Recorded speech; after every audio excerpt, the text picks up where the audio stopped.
Hello, everybody out there in radio land. Y'all are listening to Media Cyphers, only on 89.1 WIDR Kalamazoo. This is a weekly program where we come onto your radio dial to tell y'all everything that is going down here in the city of Kalamazoo, the state of Michigan, the so-called United States, and the rest of the world from a working class perspective. Calling out the establishment on its BS and providing some measured critique of mainstream media. As always, the following thoughts, views, and opinions are not necessarily those of 89.1 WIDR or Western Michigan University, no matter how dope or insightful they may turn out to be. So today's show, we've got a lot of ground to cover on some recent stories, talking about uh, pointedly. We're going to start off with some big news coming out of the Kalamazoo City Commission. We're going to be spending a lot of our time looking at the connections between Michigan and the current genocide in Gaza. We've got a couple of stories about that. Both, activists being arrested in both Ann Arbor and Detroit. We've got an important article from Bridge, Michigan that kind of goes into the weeds, talking about the actual kind of politics and policies of some of our elected representatives and their stance on the ongoing genocide in Gaza. And we're also going to give you some international updates about that, as well as an update on what's been going on with Julian Assange. Um, and then at the end of the program, stay tuned at about 1:40 or so. We are going to be broadcasting an interview we did last week with a Petco employee out in Portage who is currently trying to organize, agitate, and educate to unionize the workforce over there at Petco. So again, a lot of important stories that we're going to be talking about on today's show. But we want to start with some important updates here in our backyard. And this one, I'm going to be reading a little bit from this MLive article. Kalamazoo City Commission has gone forward and basically stated that they support the repeal of a rent control ban that was put on the books in the 1980s. So this is from an article in MLive. It's written by Audrey Whitaker. The city of Kalamazoo supported local autonomy for rent control policies with a proclamation during its Monday, May 20th meeting. In the 1980s, Michigan banned any resolution or ordinance that would have the effect of controlling the amount of rent charged for leasing private residential property. And what this essentially allows is landlords and often very wealthy property development companies to upcharge rent arbitrarily, use it as a gentrification strategy, et cetera, et cetera, and essentially just put the squeeze on working people. As we've talked about on the show many times before, rent is rising much, much higher and has been rising much, much quicker than the pace of people's actual income levels. You throw inflation on top of that, and working people here in Michigan and across the country are really feeling the squeeze. You've also seen a lot of behavior from landlords in the wake of COVID-19 trying to essentially make up for lost time, which makes policies like rent control all the more important and necessary. And going on, one of the key organizers, Tristan Jessup, she went on to say, the proclamation itself doesn't implement anything yet. It's just a statement to state legislators that they need to do something. I'm hoping that we can use this document in our conversations with legislators. In February, the group met with commissioners about their personal experiences finding affordable housing in Kalamazoo and the hope of securing their support. By bringing local elected officials' attentions to issues Kalamazoo tenants face, Jessup said she and her team of advocates hope to impress the need for renter protections. Ultimately, they want Michigan legislators to repeal the ban on rent control. The group plans to continue advocating for these protections in Kalamazoo, Jessup said, and is considering taking their message to other local leaders and even county officials. Past attempts to repeal the ban have faltered due to lack of support from local governments. State Representative Carrie Reingans, a Democrat from Ann Arbor, introduced a rent control bill in 2023, citing soaring rental costs in southeast Michigan. In Kalamazoo, about 41,000 residents, or 46%, rent their homes, according to the 2022 census. According to 2024 rental data from Zillow and Rent Cafe, the median monthly cost of a one-bedroom apartment in Kalamazoo is $1,200 a month. Now, I really want to bring it down. Let's do some quick math here. Let's say you work in the in the neighborhoods, the Vine neighborhood, or one of the other working class neighborhoods. Let's say you make $12 an hour. Now, let's say you work 40 hours a week. So typical paycheck, $960 times, you about 0.75 what they take out for taxes. That leaves you with $729 per paycheck. That leaves you with making $1,459 a month. A one-bedroom apartment in Kalamazoo is $1,200 a month. If you make $12 an hour or less, that's basically your entire paycheck. So unless you want to cohabitate or find some other solution, when we talk about how housing is out of reach for so many working people, this is what I really truly mean. And there, most jobs, especially for young people, pay around those wages, $12, $13, $14 an hour. After paying, again, $1,200 a month just for a place to live, you barely have enough left over for necessities. We're talking, food. If you need transportation, that's audio insurance, upkeep, rent, an auto loan, etc. The squeeze is on working people in a very real way. And rent is just one of the main things that is driving the working class into despair here in Kalamazoo and in the state of Michigan and the rest of the country.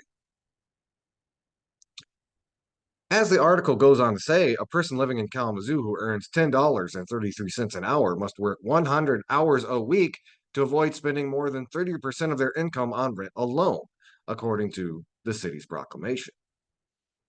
The mission of the Kalamazoo City Commission is to promote economic, cultural, and physical welfare of its citizens, said Commissioner Don Cooney, as he read the proclamation into record. I offer my sincerest thanks to the members of the City Commission for taking time to hear our personal stories, listening to our collective demands, and wielding what power they have to finally lift this terrible ban, Jessup said. So I really just want to give a big congratulations to comrades out there working with We the People Michigan. They really made this happen. They tirelessly, they arranged these meetings with the city commission. They tirelessly gathered stories from, their friends, their neighbors, their comrades about just how difficult it is living as a working person in this town with high rent costs, and doing all the legwork to put the data and the presentations together. I tip my hat to all of them. And again, I'm hoping that it kind of shows the tide turning in the other direction, because one thing that I've really heard a lot in their talking points, and it's very true, is we have this very rare opportunity in the state of Michigan. We've got a trifecta where the Democrats have the state House, state Senate, and the governorship, which means in theory they could be trying to do far more ambitious things than they currently are doing. Of course, as many of my listeners will know, many of those politicians, even Democrats, are in the pockets of real estate and property management companies, and they have a vested material interest in not necessarily seeking out a rent control ban. And even a lot of just like center politicians maybe do not think of approaching housing in this way. It's only through the tireless efforts of. Groups like We the People and other housing advocacy organizations have really been stepping up in the last couple of years, that we're starting to see this sea change. And here's hoping that their increased public pressure can get through a real ban on rent control, a repeal of the ban on rent control here in the next coming years. So if you want to read that article for yourself, that's from the Gazette, in Live. It's written by Audrey Whitaker. Michigan should repeal its rent control ban, Kalamazoo City Commission says. You can also seek out We the People online. We the People Kalamazoo is on Facebook, and We the People Michigan Action Fund is also on there.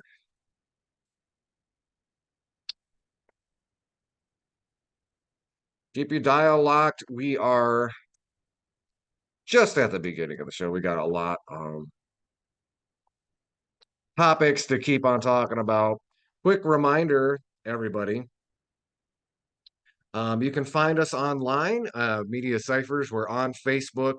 You can also find our podcast, Media Cyphers Kalamazoo. You can find that at most podcast locations. Well, that location, that's kind of a weird way to phrase it. And we're also on YouTube if you want to take in our episodes while looking at my politically charged face. Y'all listening to Media Cyphers only on 89.1 WIDR or online at widerfm.org, your only source for political revolution. We're going to take a quick little break and then we will be right back.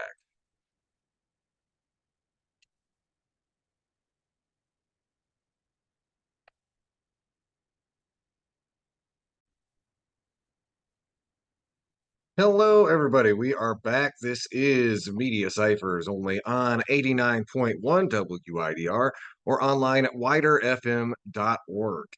Now that we're back, we're going to talk, place our attentions on the ongoing genocide in Gaza. And we've got a couple of Michigan-based stories that we're going to be talking about here in just a sec. I'm going to open with a quick hit from Left Voice talking about recent demonstrations in Detroit and some arrests that happened there. So again, this is just a very quick kind of update / article from Left Voice. Activists, including Left Voice and Detroit Will Breathe members, arrested at protest of Biden in Detroit. Free all arrested and drop all charges. Detroit police brutally arrested activists who were protesting outside of Biden's speech to the NAACP.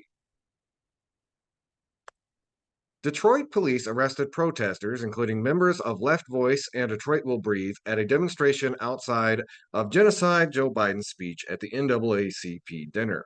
The protest was organized by several different Detroit-based activist organizations and stood in solidarity with the people of Gaza against Biden's continued support for the genocide.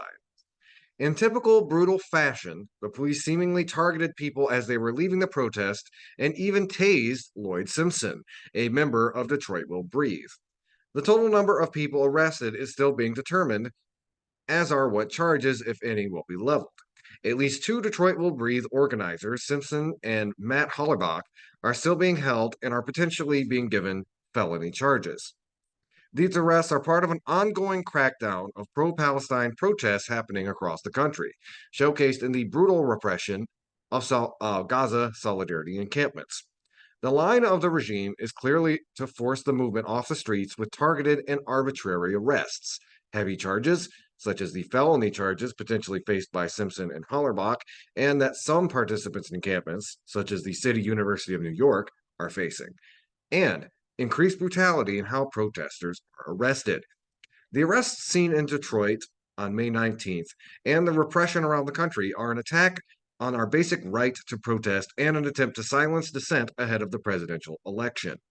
All who care about protecting our right to free speech and defending the right to protest must oppose these arrests and stand with the protesters against further repression. We call for the immediate release of all arrested and the dropping of all charges. That again was from Left Voice, talking about how they had some folks on the ground as well as folks from the Detroit-based organization Detroit Will Breathe arrested at their protest they organized against Joe Biden when he came to Detroit to speak to the NAACP. We actually have another story we're going to talk about later on the show about he did the commencement speech at Morehouse College, and some of the folks down there protested Joe Biden as well. So our next story, we're going to go slightly westward to Ann Arbor because we have another critical and kind of unfortunate update about what organizers over at the University of Michigan are dealing with. And this comes in a particular light because we just had a very detailed article that we talked about on last week's show, talking about how vibrant, inclusive, educational the encampment at the University of Michigan is/was. And I believe just today, the encampment over at the University of Michigan has been cleared or dismantled, attacked, sieged by riot cops, as it were. So this is an article from MLive. It's written by Samuel Dodge. Pro-Palestinian encampment driven from University of Michigan campus.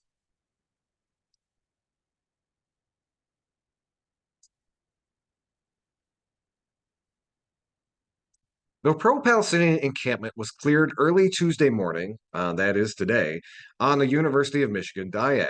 Officers from the university's Division of Public Safety and Security dressed in riot gear were on scene to sweep the 50-person encampment as early as 5:45 a.m., May 21st, according to the student organization Tahrir Coalition, which is behind the protests. Protesters posted video showing officers using pepper spray while pushing the crowd towards North University Avenue away from the Diag. Protesters said on various social media platforms they were no longer on the Diag by 6:31 a.m. Drivers in the area should be aware of people in the streets because, again, they've been pushed out of their encampment. University President Santa Ono said the sweep came Tuesday, days after the university fire marshal determined protesters had created fire hazards that result in a likely catastrophic loss of life should a fire break out. The fire marshal and student life leaders asked camp occupants to remove external camp areas, refrain from overloading power sources, to stop using open flames, Ono said in the statement. Protesters refused to comply with these requests. That forced the university to take action, and this morning we removed the encampment. So I do want to say, like, hey, safety risks are very real, but they are often used as a smokescreen / excuse for, university and government officials to act out some of these repressions that were cited earlier, riot cops, pepper spraying people, etc. I would very much be interested in hearing the other side of the story. What specifically did they want changed about the camp? Were they able to comply, etc.? Because also, again, these things, both of these things can be true. Maybe this did create some external fire hazards, but if you think it was really about the fire hazards, I have a fridge to sell you in Alaska. And anyway, the university president went on to say, moving forward, individuals be welcome to protest as they always have at U of M, so long as those protests don't violate the rights of others and are consistent with university policies meant to ensure the safety of our community. Officers warned protesters to leave the area 3 times over a 15-minute period, said University Police spokeswoman Deputy Chief Melissa Overton. Participants who did not comply were subject to arrest, but no arrest numbers were provided upon request from MLive / the Ann Arbor News. Some protesters are still standing on North University while interacting with officers blocking entry to the Diag. About 100 protesters are walking Ann Arbor streets, including a gathering at Liberty Plaza. The tented encampment of pro-Palestinian anti-Israeli protesters on Central Campus was in its 4th week. While police had not previously arrested protesters at the encampment, a non-student was arrested at a protest led by the same group on Friday, May 3rd, outside the university's Museum of Art. 4 protesters who sat in University President Santa Ono's office on November 17th have been charged in Washington County for assaultive behavior on officers. About 200 protesters have been sitting and sleeping in tents on the university's diag that acts as a nexus of Central Campus. Daily programming, led by the pro-Palestinian student group Tahrir Coalition, balances craft projects with subjects such as how to have difficult conversations with Zionist family members. Police presence had included cruisers out of sight and a handful of Michigan State Police troopers sitting on bicycles about 100 yards away. The Tahrir Coalition has demanded divestment from Israel in multiple protests on the Ann Arbor campus since the Israel-Hamas war, or genocide, as it should be more properly called, broke out on October 7th.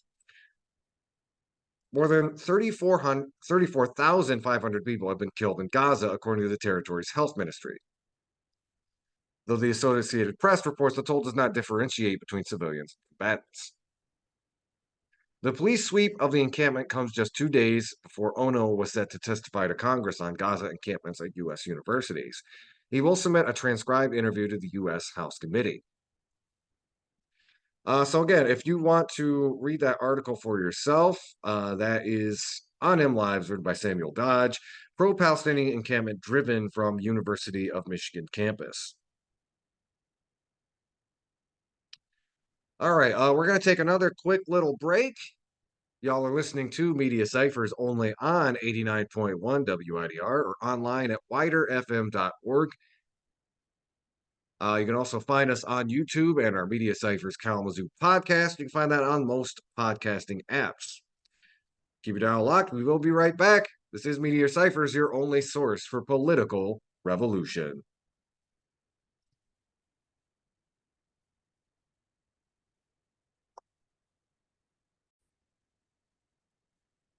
Hello again, everybody out there in Radio Land. Y'all are listening to Media Cyphers only on 89.1 WIDR or online at widerfm.org.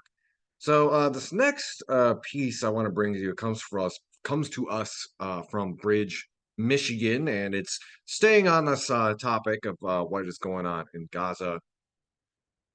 And this is a very informative piece, and I'm basically going to read most of it in full. Again, it's Bridge, Michigan is a very like politically kind of neutral publication, and so some of what you're going to be reading here or hearing me read is not necessarily my opinion, but I think at the same time it does sum up the political landscape in Michigan in regards to the genocide in Gaza and where folks stand in a very comprehensive way that I think is very informative and important for those of us around the state trying to make informed decisions going into the election coming up this November. So this is, again, an article from Bridge, Michigan. Michigan elections FAQ. Where do U.S. reps stand on Israel-Hamas war? This is written by Mike Wilkinson, published on May 17th. This week, Bridge, Michigan launched its Ask Bridge Anything feature in its voter guide that invites readers to ask questions that are promptly answered. Our first question comes from a reader who asks, which of my congresspeople and senators are actively pro-Palestinian, actively pro-Israel, and which are choosing to remain neutral/centrist? Like the Middle East, it's a complicated question with a complicated answer. Israel remains one of the United States' strongest allies and enjoys wide support from members of Congress and, for the most part, the Biden administration.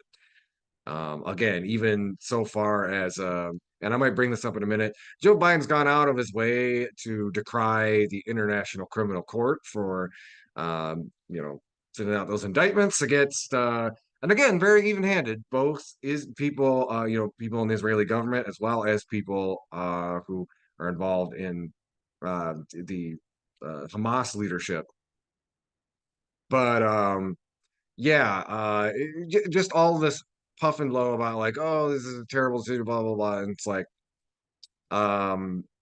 Yeah, it's just like, again, he's trying to speak out of both sides of his mouth, like, oh, I'm not going to send Israel missiles because they're invading Rafah, but I'm going to give them $1 billion worth of weapons, and also when the International Criminal Court, has substantial evidence for them committing war crimes, I'm just going to defend them, uh, regardless. So, yeah. Going on, the article goes on to say some fault lines have formed as Israel's war in Gaza continues and intensifies. Republicans are almost universally pro Israel. Most Democrats are as well. The progressive wing of the party is questioning the support. Some facts. All Republicans and most Democrats supported the $26 billion aid package for Israel and Gaza on April 20th that the U.S. Senate later approved and President Joe Biden signed.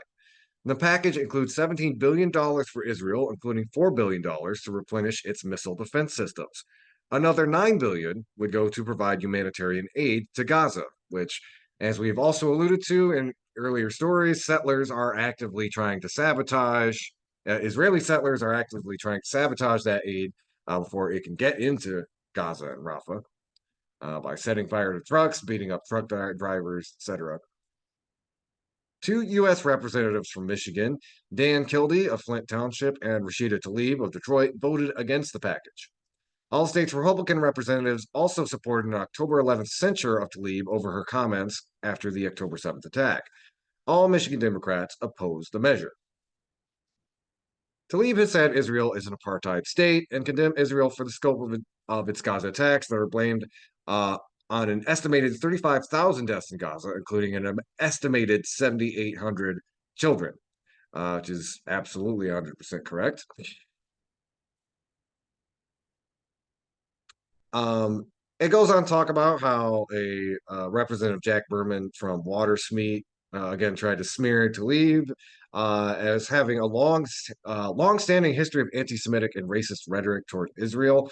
Which again, if you look back through Rashida Tlaib's record, the extent to which she talks about Israel is again very much talking about what it has done as a government towards the people of Gaza and Palestinians. And again, it just goes back to this whole thing about like it is not anti-Semitic to criticize the state of Israel, especially when it's engaging actively in oppressing an entire group of people. Tlaib has continually fought for recognition of Palestinians and has called upon the International Court of Justice to seek the arrest of Israeli leaders for the unimaginable human suffering caused by the Israeli invasion. So again, there's another bit of contrast there. You have the president, Joe Biden, who is going on national television talking smack about the ICC for following its own rules, and then you have Michigan's Rashida Tlaib, who's like, yes, I this should have happened sooner.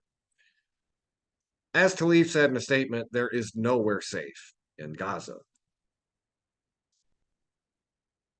Additionally, several Michigan Republicans called upon U.S. Attorney General Merrick Garland in April to investigate an April 5th rally in Dearborn where some participants chanted, "Death to America."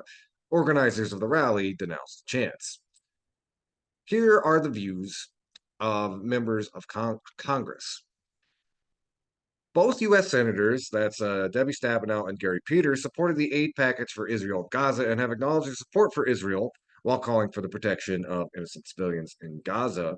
Worth noting, I believe Stabenow is not running for re-election, so I'm not sure exactly how the Senate race is stacking up, but it will be important to kind of look towards that. So this actually goes through and evaluates each individual House member. I'm gonna kind of focus on a select few who are kind of in the Southwest Michigan area. And I'm gonna start with Hillary Scholten, who's a Democrat from Grand Rapids. Scholten has declared that U.S. support for Israel is ironclad and for the $26 billion aid package for Israel and what she called the innocent victims in Gaza. This week on social media, she said, "Our goal is dismantling Hamas's military capabilities so we can establish a lasting peace and a two-state solution between Israel and Palestine." She also said she supports Israel's right to exist as a democratic homeland for the Jewish people, adding that Israel must defend itself against its enemies, including Hamas, in the wake of the brutal terrorist attacks of October 7th. Shelton voted against the Tlaib censure. She faces a Palestinian American challenger, Salim al Shatel, in the Democratic primary.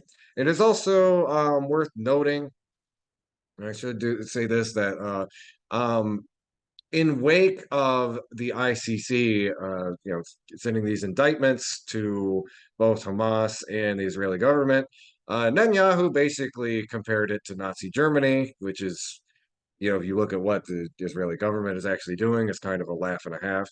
And Hamas basically tried to argue that, um, they, as an oppressed group under international law, have a right to defend themselves.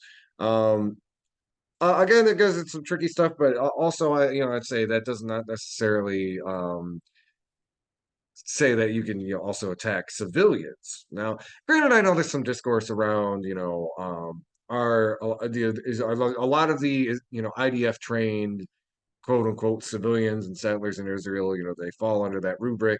Um, again, that is a debate unto itself. But it is worth noting that Hamas has said that they have a legal precedent to engage in armed self-defense. Um, it also is worth noting, Biden cynically saying there is no comparison between Israel and Hamas. And, the president's right. It's not really right in the way he's saying it, because what the Israeli government is doing is worse. And I literally mean that. Like, by the numbers, Israel has killed way, way more innocent civilians, has killed astronomically more children. I don't have the numbers in front of me, but there was, not that many young people were killed during the Hamas attack on October 7th. So yeah, if you want to get into a numbers game, Israel and what they've been doing since October 7th is objectively worse than what Hamas did and what Hamas has done since. Anyway, I went on a bit of a tangent there.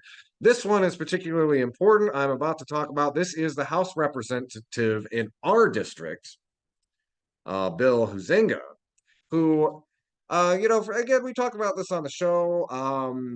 It's so Fred Upton, for so long, he was like the centrist Republican who, he's basically the only kind of Republican who could have a lot of success in Kalamazoo, because he did a lot of genuine reaching across the aisle. He had lines of communication with Kalamazoo.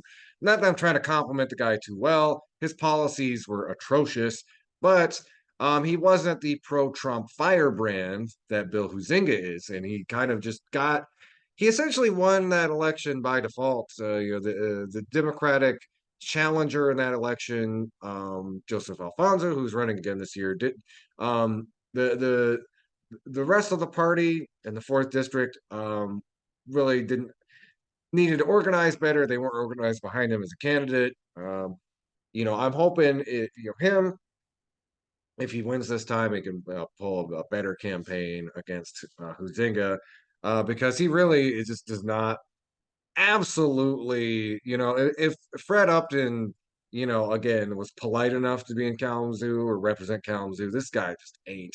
He's anathema to, even the little progressiveness that Kalamazoo has. But here's Huizenga's stance, the stance of the House representative who represents Kalamazoo. Huizenga has long supported Israel and has proposed legislation to block Iran, a supporter of Hamas, from gaining access to U.S. financial institutions. His legislation would prohibit banks from participating in import-export transactions with Iran of goods, services, or technology. The West Michigan representative supported the $26 billion aid package for Israel and Gaza. Make no mistake, Hamas is no friend of the Palestinian people, in my opinion, and the Iranian regime is no friend of ours. We must not waver in our support for our ally Israel. He voted to censure Tlaib. Going down, talking a little bit about Debbie Dingell from Ann Arbor, who's not in the West Michigan area, but I think it's important to kind of highlight what are some of the other kind of Democratic areas, what are their stances. Dinkel has tried to listen to both her Arab and Jewish constituents, condemning the October 7th Hamas attack on Israel, but also what she calls too much devastation in the subsequent Israeli attacks on Gaza. She was ill on April 20th and did not vote on the $26 billion aid package for Israel and Gaza. She did not say how she would have voted. In November, Dingle called for the release of all hostages and a bilateral ceasefire the conflict. Alyssa Slotkin from Lansing, 7th District. Slotkin, who is running for the U.S. Senate seat held by outgoing Democrat Debbie Stabenow, is a supporter of Israel who supported the $26 billion aid package. Slotkin, however, noted that her support is not unequivocal. She called for a ceasefire, the release of hostages, and the flow of humanitarian assistance. If Israel did not address the humanitarian crisis, Slotkin said in a statement, it will be time to consider restrictions on our offensive military assistance. Daniel Kildee out of Flint, the 8th District, said, and they're not seeking re-election, but he said he strongly supports Israel, but said he could not only support defensive assistance for the country and voted against the aid package. I could not in good conscience vote to send more U.S. taxpayer-funded weapons to Israel that could be used to kill innocent civilians and worsen the devastating humanitarian crisis in Gaza, he said on Twitter. He said the U.S. must work toward a ceasefire, the return of hospitals, and pursuing lasting peace through a two-state solution.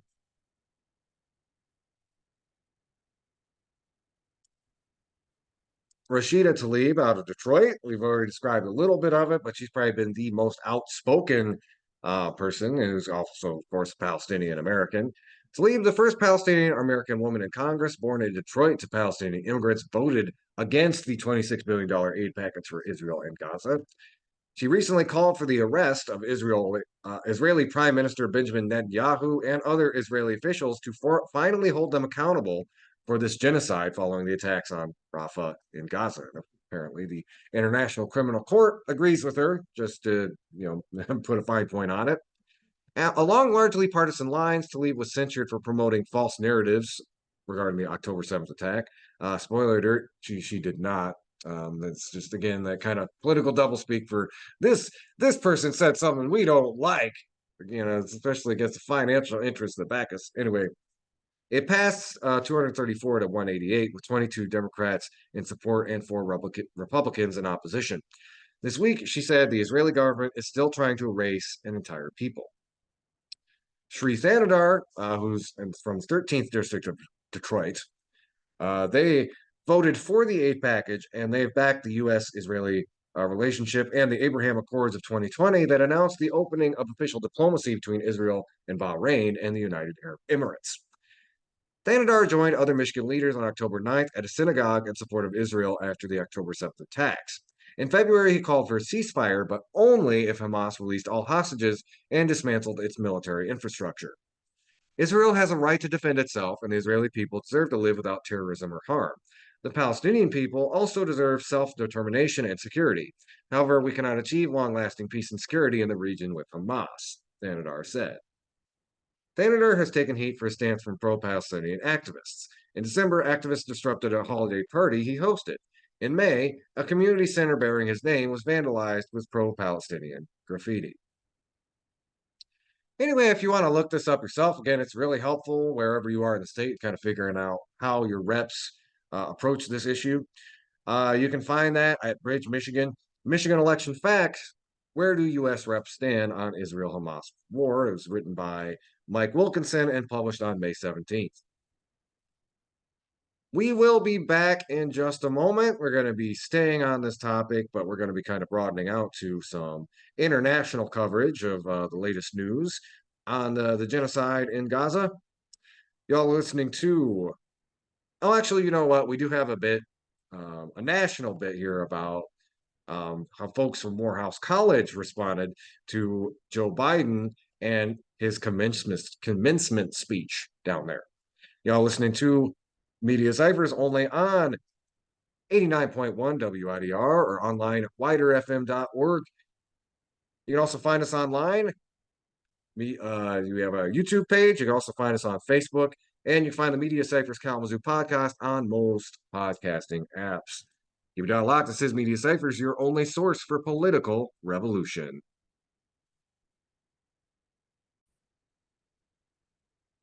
Hello again, everybody out there in radio land. Y'all are listening to Media Cyphers only on 89.1 WIDR or online at widerfm.org. So I want to talk a little bit about the response to Joe Biden's commencement speech at Morehouse College. Now, Morehouse College, if you don't know, that is a historically black college slash university down in oh, sorry, I lost my place here, but it's a historically black college, and there has been a degree of controversy. Oh, down in Atlanta. I'm sorry.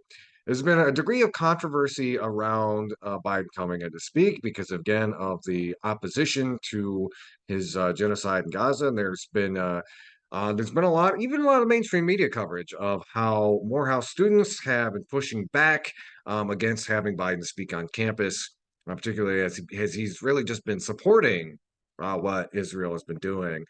So I wanted to cite there was a report from Democracy Now! About this, but I wanted to look at some of the students in their own words, and the valedictorian, to their immense credit, while Biden was there, actually spoke up to this issue in particular. Um, D'Angelo Fletcher, who is the Morehouse valedictorian, had this to say. He was talking about Dr. Martin Luther King. Dr. Martin Luther King was a global philanthropist of social justice, believing that injustice anywhere was a threat to justice everywhere. His campaign and message reached far and wide. To follow in the footsteps of our great alumnus, it's only right for the class of 2024 to utilize any platform provided to stand in solidarity with peace and justice. The Israel-Gaza conflict has plagued the people of its region for generations. It is important to recognize that both sides have suffered heavy casualties in the wake of October 7th. From the comfort of our homes, we watch an unprecedented number of civilians mourn the loss of men, women, and children while calling for the release of all hostages. For the first time in our lives, we've heard the global community sing one harmonious song that transcends language and culture. It is my stance as a Morehouse man, nay, as a human being, to call for an immediate and permanent ceasefire in the Gaza Strip. Hear the people of this world sing the song of righteous justice. Thank you. And my hats off, I salute D'Angelo for, public speaking is nerve-wracking at the best of times. To speak truth to power in front of the president's face, that took a lot of guts. So I really like, I'm seriously, D'Angelo, you did good. You did good for the other, for the people in Morehouse and all the other students around the country who are watching in horror at what's going on over in the Gaza Strip. And with that, I did want to pivot now to some international coverage, talking about the charges that have just been brought against Prime Minister Benjamin Netanyahu, other people in the Israeli cabinet, as well as people in Hamas. So I'm quoting from Democracy Now! And their coverage of the International Criminal Court and their criminal charges against Netanyahu and the rest. This is them interviewing an analyst and a Middle East analyst, Molen Rabbani. As contributor to a new book, Deluge, Gaza and Israel from Crisis to Cataclysm. And he was previously a senior analyst for the International Crisis Group. And they're asking him about the significance of the charges and the ICC court's decision to bring them. I think they're very significant because it places Israel's leaders of this genocidal onslaught on the Gaza Strip in the dock. And of course, prosecutor Karim Khan is also seeking the arrest of 3 Hamas leaders. I think there's also a lot that could be said about this. For Karim Khan, once again, history begins on October 7th, even though his investigation has, by his own account, been ongoing for a number of years and is supposed to take into account all crimes committed since 2014. He has yet to address any crimes between 2014 and 2023, notably the crime of apartheid, the crime of illegal settlements in occupied territories, Israel's, and for that matter, Hamas's conduct in the 2014 war and in 2021. And the other thing that struck me is Khan's attempt to, let's say, place the onus primarily on Hamas. He's indicted 3 Hamas leaders and 2 Israeli leaders. And what struck me is that he is seeking the arrest of Hamas's titular leader, Ismail Haniyeh, who, according to most accounts, was not involved in the planning and execution of the Hamas attacks of October 7th. Presumably, there is some element of command responsibility involved, but he was not sought the arrest of either Israel's president, Isaac Herzog, or the Israeli chiefs of staff, or any of the commanding officers involved in Israel's onslaught since October 7th, nor for that matter other key decision makers in Israel's war cabinet, like Benny Gantz, like Gadi Eisenkot, and others. I think this decision from the ICC will have more impact on, assuming again that the arrest warrants are indeed issued, it will have more effect on Israel, I think, than on Hamas. I mean, when is the last time you saw Hamas leaders going on a shopping trip in Paris or London? It's Israeli leaders who will need to travel to Europe and elsewhere where they would face the prospect of arrest. And I think this also puts other countries in the dock. Will they have to make a choice between Israeli impunity and their obligations under the Rome Statute? At least those who are members of the International Criminal Court. I think in broader political terms, this is of massive significance, despite all of the shortcomings that we've just discussed. This means that Israel's leaders are indicted war criminals. And we heard the clip of Netanyahu once again trying to hide behind the Holocaust and what he claims is Israeli democracy and so on. That's no longer going to fly. That edifice has now been peeled away. Israel will now be seen and judged on the basis of its actions in real time rather than on history in Europe. I think there's another key point here, which is that all the threats that are being made by the United States, particularly most recently by a group of Republican senators threatening all kinds of reprisals and retaliations against the International Criminal Court, as if it were to proceed with this measure, and that is a crime in and of itself. So it'll be very interesting to see if the U.S. follows through on these threats, and if it does, how the prosecutor of the International Criminal Court will react. I could just make one additional point. The reason we've gotten to this to where we are today is actually because of Hamas. About a decade ago, the Palestinian president Mahmoud Abbas was coming under increasing Palestinian criticism and condemnation for dragging his feet on the Palestinian application to ratify the Rome Statute and become part of the International Criminal Court. He said he would only do so if he had the explicit endorsement to do so of the Hamas leadership. And it's only after he obtained that the Palestine sought to become a state party to the International Criminal Court. So here you have a situation where it is Palestinians who've been calling for the investigation of all war crimes committed in what's called the situation of Palestine, whether by themselves or anyone else, and Israel and the United States categorically rejecting the court's jurisdiction and measure that it may take.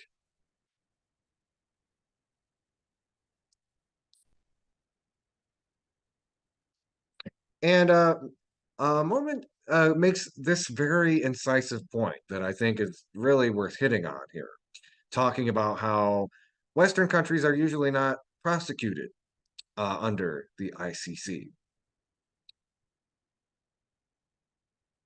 It's called the rules-based international order, where you apply international law in the jurisdiction of the ICC and so on to your enemies and adversaries, but you reject them for yourself and your allies because there the rule is total impunity and do as you please. And I should say that Karim Khan himself played a rather nefarious role in this. Upon assuming his position of prosecutor, he briefed the Security Council and informed Security Council that he would only pursue those cases referred to him by the Council. And that was a clear signal that he was no longer going to pursue the cases in Afghanistan and Palestine. He did so before Russia invaded Ukraine. Once Russia did invade Ukraine, that principle went out the window, and he basically did the bidding of those who supported his campaign to become prosecutor. And I think it's also that broader context that has continued his ability to slow foot and marginalize and ignore the situation in Palestine, particularly in the context of the current genocide, became untenable. And I also just wanted to say, he goes on to say in other pieces that, like, um, the ICC, this is unprecedented because the ICC has not really gone off after a Western government in its history. It's usually either gone after adversaries or states that are otherwise like outcast from the international system. African warlords, that sort of thing. So it really does, figure it out. It's a new precedent, and however, this decision from the ICC shakes out, it is really something new in modern geopolitics for a state like Israel or the United States or a European country to be indicted under the ICC. This has not happened before. It really speaks to the just level of brazen atrocity going on in Gaza, and I think it also speaks to how the international community more broadly is really waking up. And we shouldn't tolerate war crimes just because they happen under an Israeli flag or a U.S. flag, to be put it pointedly. I'm really seeing that sort of paradigm shift here in international discourse, and it's good to see. Y'all are listening to Media Cyphers only on 89.1 WIDR or online at widerfm.org. We're going to take a quick little break. When we come back, we're going to be switching gears a little bit. We're going to be talking about the ongoing extradition of Julian Assange. Y'all listening to Media Cyphers. We'll be right back. This is your source for political revolution.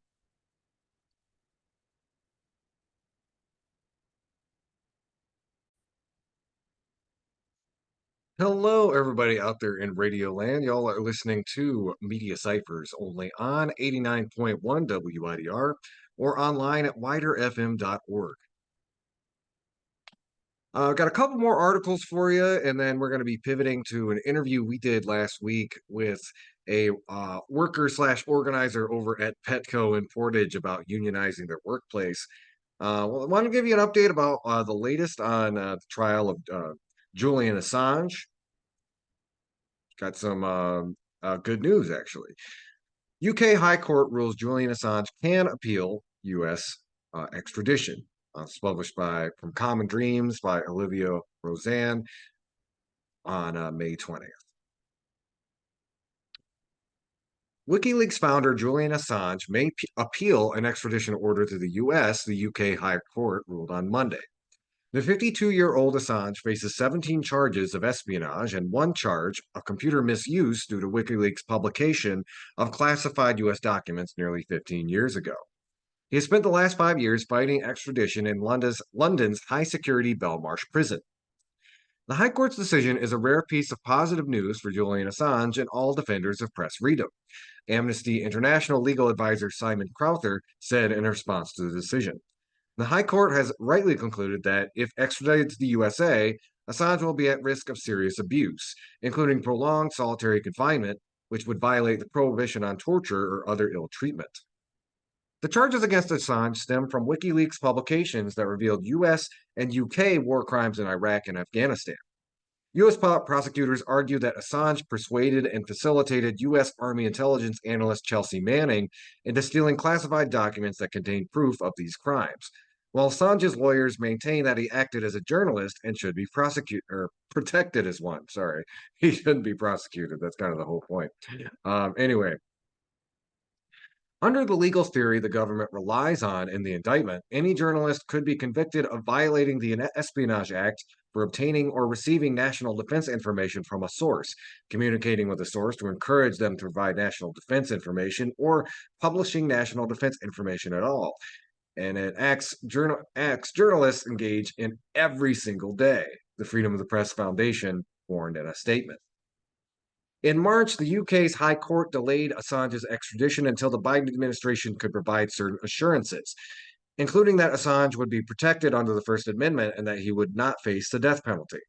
The court gave the administration 3 weeks to respond and set a May 20th hearing date to determine if the assurances were sufficient or if Assange could appeal his extradition.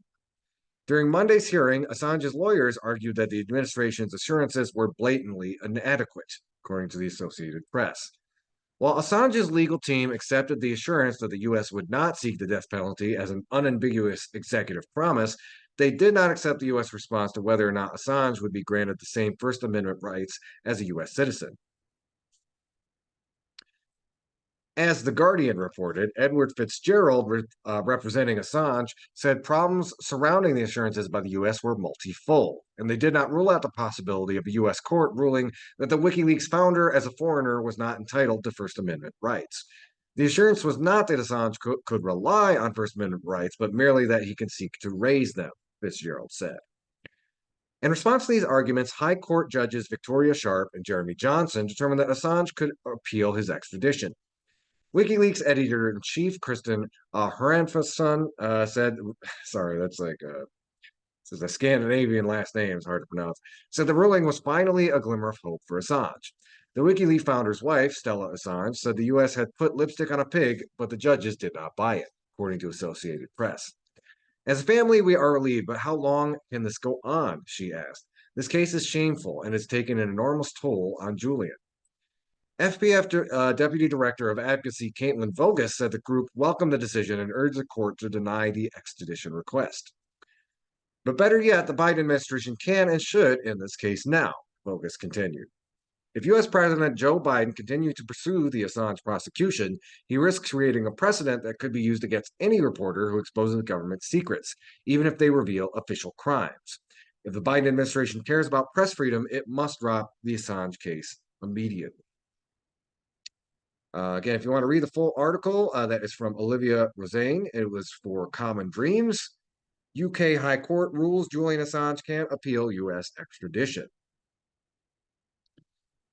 And then we've got one more international article we're going to read from here, and then we're going to pivot to an interview we did with a Petco employee last week about organizing and unionizing the Portage location.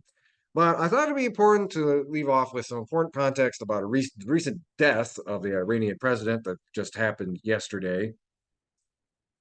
This is from the World Socialist Web Site. It was written by Keith Jones. Death of Iranian president in yet to be explained helicopter crash further destabilizes a blazing Middle East.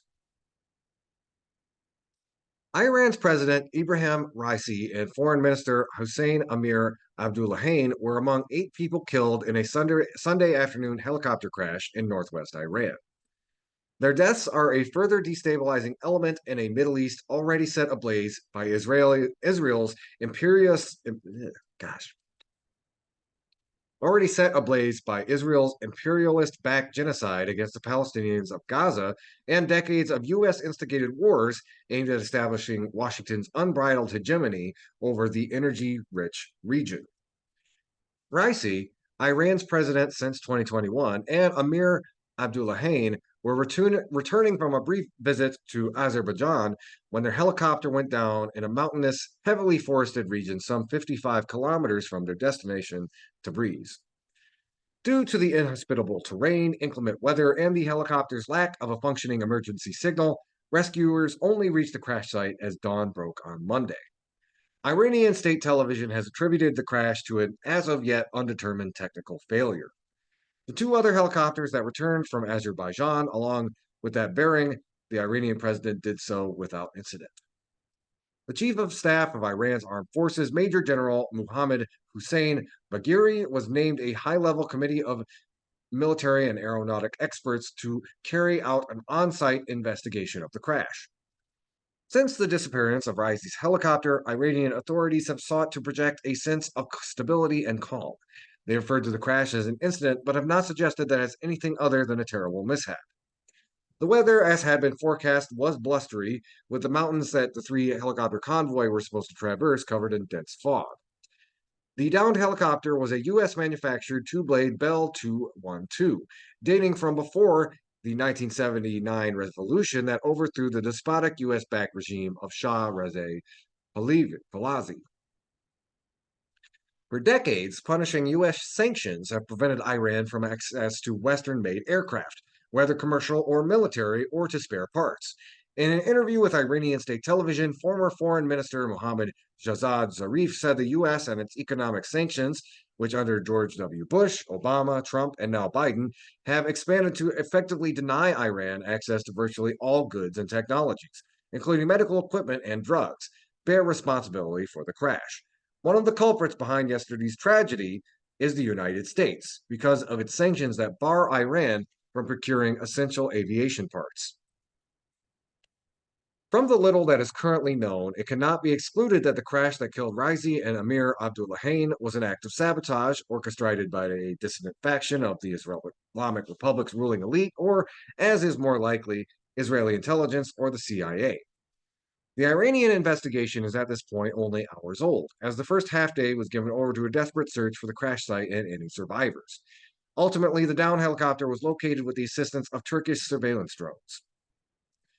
Even if Tehran did have evidence to suggest Sunday's crash was anything more than an accident, they would almost certainly want to scrutinize it at length and reflect on their response before making any public statement, given the explosive ramifications.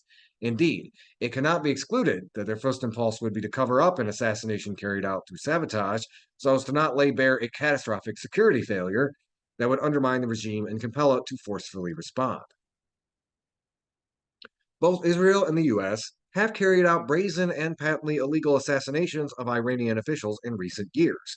This includes the Mossad organized killings of Iranian scientists inside Iran and the January 2020 U.S. Predator drone strike on Islamic Revolutionary Guard Corps commander Qasem Soleimani as he left Baghdad airport.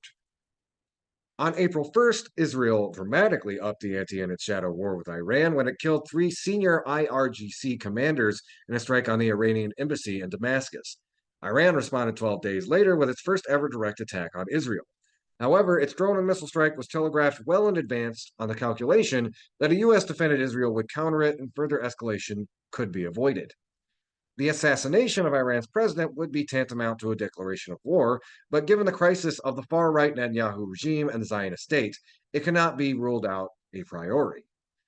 What is certain is that there was considerable gloating in both Jerusalem and Washington over the deaths of Raisi and Hassim Amir Abdullahian, and that both powers will seek to exploit their fallout to advance their predatory objectives. The U.S. extended official condolences over the death of Iran's president, but both White House National Secretary spokesman John Kirby and U.S. State Department spokesman Matt Miller made clear that they did so through gritted teeth. Miller, who speaks for a government that has armed and politically covered for Israel as it starves and slaughters the Palestinians of Gaza and that supports tyrannical regimes across the Middle East, including those of General al-Sisi in Egypt and Saudi Crown Prince Mohammed bin Salman, denounced Raisi for killing thousands. "We regret any loss of life," said Miller. "That doesn't change the record. He has blood on his hands." A New York Times article by the longtime CIA conduit David Sanger, purportedly on the choice of facing Iran's next leaders, indicated that Washington is at the point interested in continuing a secret dialogue it has been holding with the Iranian regime in Oman, and in which the dead foreign minister's deputy, Ali Bagheri Khani, acted as the principal speaker for the Iranian side. Washington's interest in this dialogue, which reportedly has involved multiple meetings over the past 7 months as the U.S.-backed Israeli war on Gaza has raged, has nothing to do with securing peace or even limiting tensions. At the very outset of the Gaza war, Washington deployed 2 aircraft carrier groups to the region to threaten Iran. It has supported Israel in striking out Hezbollah in Lebanon and Iranian-backed forces and IRGC personnel in Syria, while carrying out its own strikes on Iranian allies in Syria, Iraq, and Yemen. Furthermore, Biden and Secretary of State Blinken, to say nothing of Pentagon generals, has made clear that Washington is engaged in a multi-pronged drive to reassert U.S. imperialist global dominance that includes the war in Russia, an all-sided economic and military strategic offensive against China, and countering and effecting regime change in Iran. Though economic sanctions and constant military pressures from its allies, particularly Britain and Israel, Washington is seeking to degrade Iran's military capabilities, destabilize and exploit fissures within the regime, all with the aim of placing itself in the best position to wage war on Iran at a time of its own choosing. Iran's bourgeois clerical regime, meanwhile, finds its room for maneuver shrinking. It is being squeezed by the U.S. and its imperialist allies while having to contend with a restive working class angered by mass joblessness, skyrocketing prices, political repression, acute social inequality, and the targeting of the remnants of the social concessions made to toiling people in the immediate aftermath of the 1979 revolution. Even before Sunday's crash, the Islamic Republic confronted an impending leadership crisis. Ayatollah Khamenei, who has served as the supreme leader, wielding ultimate authority over key decisions and regulating the factional squabbles within the clerical bourgeois establishment for more than 3 decades, is 85 years old, has long been in failing health. In all his statements since Sunday, Khamenei has emphasized the stability of the regime and its institutions. As per the Constitution, the vice president, Mohammed Mokber, has been elevated to acting president. Mokber is said to be close to Khamenei. For 14 years, he headed the Supreme Leaders Foundation, Satad, whose vast holdings serve to underpin a huge patronage network, and to be part of the so-called conservative faction upon which he has come to increasingly rely. That faction, of which Raisi was a leading member, was more reticent in seeking rapprochement with the Western imperialist powers through the 2016 Nuclear Accord, or the JCPOA, now scuttled by the US, and favors more religious restrictions in daily life. Amir Abdullahian has been succeeded by his deputy Khane as foreign minister. This has been interpreted as a signal that Tehran wants to maintain a channel for dialogue with Washington. Soon after Mokber held his first cabinet meeting, he fielded a call from Russian President Vladimir Putin. In their respective readouts of the conversation, both Moscow and Tehran called for the continued strengthening of bilateral ties. To the consternation of the US and its NATO allies, Iran has responded to the scuttling of the JCPOA by expanding its economic and strategic ties with both Russia and China. This has included supplying Russia with cheap drones to fight the Ukrainian war instigated by the US and NATO. Under Iran's constitution, if the president dies or becomes incapacitated, a new election must be held within 50 days. Late Monday, the IRNA news agency reported that the first round of a possible 2-round Iranian presidential election will be held on Friday, June 28th. In the last election held in 2021 and won by Raisi, the Guardians Council arbitrarily barred most prospective candidates from running, including former 2-time President Mahmoud Ahmadinejad. Ahmadinejad. Sorry. Turnout was under 50% for the first time ever, and further 13% of ballots were deemed spoiled and invalid. If you want to read that article for yourself, that's from World Socialist Web Site. It's written by Keith Jones. Death of Iranian president and yet to be explained helicopter crash further destabilizes a blazing Middle East. We're going to take a quick little break, and when we come back, we've got an interview with a Petco employee out in Portage who was pushing for a unionization vote last Wednesday. Keep your dial locked. This is Media Cyphers only on 89.1 WIDR or online at widerfm.org. You can also find us on YouTube, and we've got a Media Cyphers Kalamazoo podcast you can listen to at your leisure. We are Media Cyphers only on 89.1 WIDR, your only source for political revolution.